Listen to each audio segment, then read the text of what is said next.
Hi there. I wanted to offer a few quick tips for attending IAAPA that might be helpful to you. Sorry, I don't have a more interesting presentation here, but shouldn't take long. So, things to pack. You'll probably want some kind of phone charger, especially if you're spending the day at a theme park, or so maybe something you can plug in, but also there are some nice battery things, packs that you could basically carry along. Some of them are magnetic, like the MagSafe. One thing about those is I don't know, at least for my iPhone, the phone heats up and then the screen becomes hardly viewable and it stops charging because it's too hot. So I actually recently bought one that's got a USB cable sticking out of it and charges it faster as well. Um, you might want to bring your own water bottle, backpack, something like that. Comfortable shoes are very important. There's a lot of walking and a big conference area. You'll be on your feet a lot. Um, you might want the business casual clothing option if you expect. You might go to any sort of semi-professional events if you're signed up for anything like that, or are bringing resumes or something like that. That could be helpful to dress the part for the role. Otherwise, the place is pretty casual. In fact, a lot of theme park people are more creative with their types of clothing. You often see Disney characters and things on their shirts, something more fun. Um, it's a creative group, so a jacket. Now, outside it's likely to be pretty warm. However, inside, since it's hot outside, they usually crank the AC up at conference centers considerably. So you probably want a light jacket or sweater or something for tucked away in your bag just in case. Also, the theme park, or even walking around different places outside. Florida is known for having very fast, quick downpours. So you might want an umbrella or a poncho you can throw in your pocket or something like that. Those can be good for the theme parks. They will sell you one for probably about $10, small piece of plastic at Disney or Universal if you get stuck in the rain. But you can. It's an easy thing to bring. As far as IAAPA, there is an IAAPA app that you can download that is really good for. It has the full EDU session schedules, and you can see where the classes are, what they are, the descriptions, all that kind of stuff. And if I remember right, they can help you kind of find certain vendors or get around the expo, which is very large. They have large maps on the floor as well, but the app can be helpful. I believe there's some tools in there to help you connect with people as well. I don't remember off the top of my head, but we'll probably at some point set up a group me. We've done that in the past. I don't know if I've seen one yet, but that's pretty good. Where at least us as a Purdue group can talk to each other, be like, "Hey, I just saw," you know, Sometimes we'll run into one of our friends, professional partners, whatnot, and they're willing to talk to students, but they'll be like, okay, go to booth B12 and we'll have a little impromptu, or like we'll be in the hallway somewhere on the east end or what have you. We'll give you the information over GroupMe, and those things might happen kind of on the fly. Or like, hey, we're going to be there at 3 o'clock, or we're heading out to dinner now, or some of those planned activities. That's a good way to communicate amongst ourselves. So get the app, and then I will see about how we can get everybody's phone numbers on there. I think Michael has all the information, so we'll get that going. On the show floor, this is a particular thing. We've gotten some feedback that they were actually considering banning college students from the expo just because they're kind of asking too many questions and getting in the way of people doing business. Okay, so I'm going to be really careful about um, you know going up to the booths, and it's okay to ask a couple questions here and there, but you don't want to bring a full interview or that kind of thing, just because we want them to look. This is where they make most of their money for the year and set up important deals and partnerships, and they're selling their products. So act interested, look at their content, look at their brochures, check out their stuff. Like I said, if they're standing there, you can um, ask a couple questions here and there, briefly. but don't pester them too much. There is a TEA booth. The college is the next gen component, and they typically have some additional activities you might be able to learn about. Those can be helpful. They do have some certain student things you might see in the app, and they'll probably advertise at the TEA as well. Um, One they've done in the past is like a speed dating thing where they group, it's not to get find your life partner, but it's to quickly meet professionals and get tips from them. And they kind of, the professionals uh, move from table to table of groups of students, and they pretty much talk to everybody in the place. So that kind of stuff can be useful. And sometimes they have parties, activities, different things. If you just stay attuned to those, you might hear about some of those opportunities.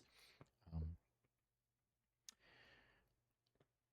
Feel free to ask questions to people about, related to your projects. If you're working on a themed entertainment kind of project in class and you have a smoke effect or something, look at the smoke booth and figure out, like, how much do these things cost? Like, what do they do? Get the specs on them, pick up the brochure, take notes of their website, that kind of stuff. Also, just get in the habit of talking to people around you, whoever you sit next to in an EDU session, or if you're standing in line. In fact, um, the last IAAPA I was at, we unfortunately didn't get into a very popular session, which that's another tip. Show up early for some of the sessions, especially the ones that are like Disney talking or the Legends panel or the ones that it's going to have mass appeal. Those rooms do have a limit. So the Legends panel in particular, we often get in line an hour in advance. Most of them aren't really that bad, but that's kind of the biggest one. But anyways, I was waiting in line to get into a session, and none of us got in towards the end of the line. But it turns out the guy standing behind me was a creative director for Tron and had designed the original attraction in China. And so we talked to him for a good hour, hour and a half. I rounded up some students, and we had an awesome conversation with that guy. He was very cool to talk to, and that was just like me turning around saying, "Hey, what do you do?" Standing in line, just chatted up. Because you might find seriously legendary um, Imagineers just standing right behind you. It's happened a lot. We've bumped into these people, and it's great. So let's see, what else do I have in here? Yeah, so this is kind of like what I was talking about, talking to the booths. But you may not say, "Hey, I'm a student," blah blah. Don't lead with that. Just ask them about their products, and that's why they're there, to tell people about their different products and things. Um,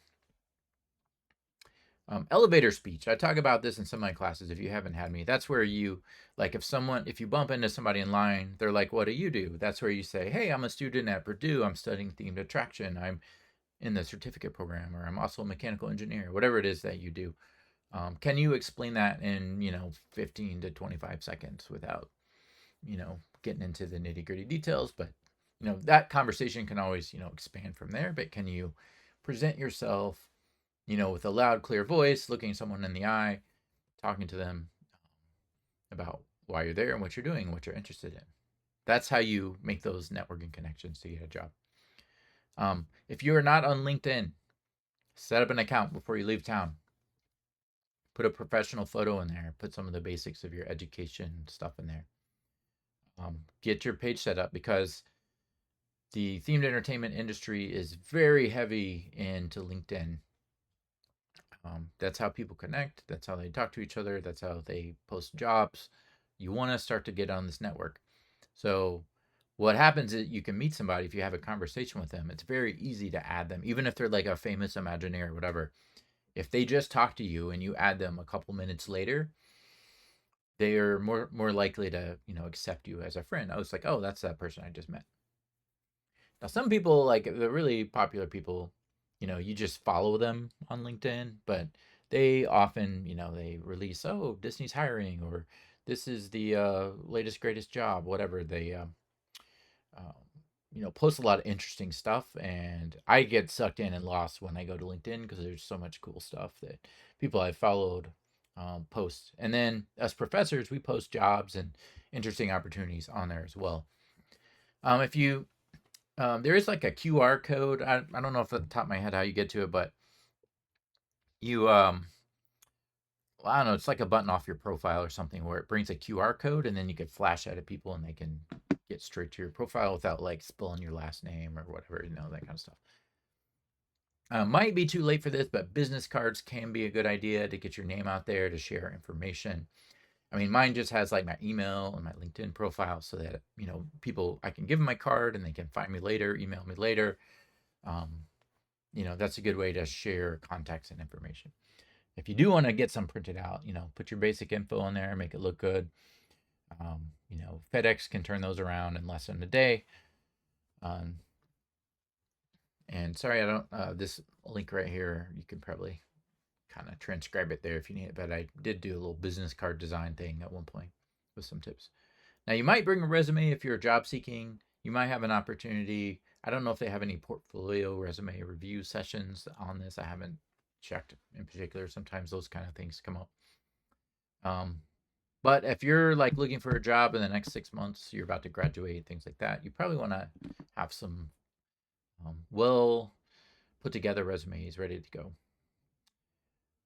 Now, there's kind of mixed opinion on asking about internships and possibilities. If you go up to a booth, I think it's perfectly fine to ask a company, hey, does your company do internships? What's the process? When do you post them? All that kind of stuff. That's great. If you met the guy who creative director for Tron and he's standing behind you and you're trying to just connect with him, and you might want to go a little slower. Just make that early connection first. You don't want to jump right into jobs right away. That can sometimes be off-putting. But when you're visiting the company booth, they're there to share information about the company. That seems pretty reasonable. Any videos you can find on Bob Rogers, he's got a lot of great career tips. There's actually something on the themed attraction website the podcast goes with that, but there's a video of him on there as well. Also, as the event goes on LinkedIn, if you're starting to follow people, they release press releases like, we're going to build this attraction at this park. There's this new thing. They put out a lot of news that week. LinkedIn will be super busy. Also, if you one more thing on LinkedIn is if you already have an account, kind of know how it works, whatever.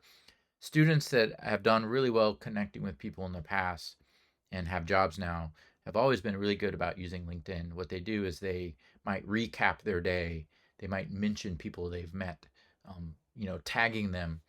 Say, hey, I really liked Logan Zawacki's presentation this morning. It was super cool. I like how he talked about this, and I'm very interested in that process and learning more from him. Those kinds of things.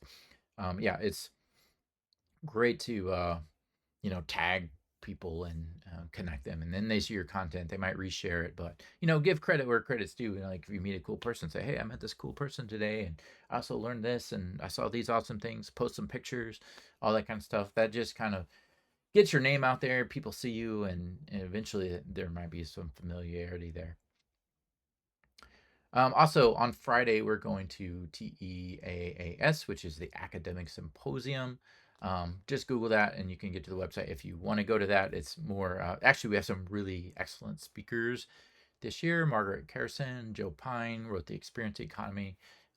Bob Rogers is actually speaking there as well. They have a really great lineup. It's an extra cost. I don't know what the non-early bird rate is. I think I paid like $59 maybe. So it might be a little higher than that at this point. Probably still under 100, but that's a good way to spend your Friday if you're interested in some more sessions that are kind of education related. Well, that's all I got for you. Hopefully this is helpful and some good tips, and we'll see you there.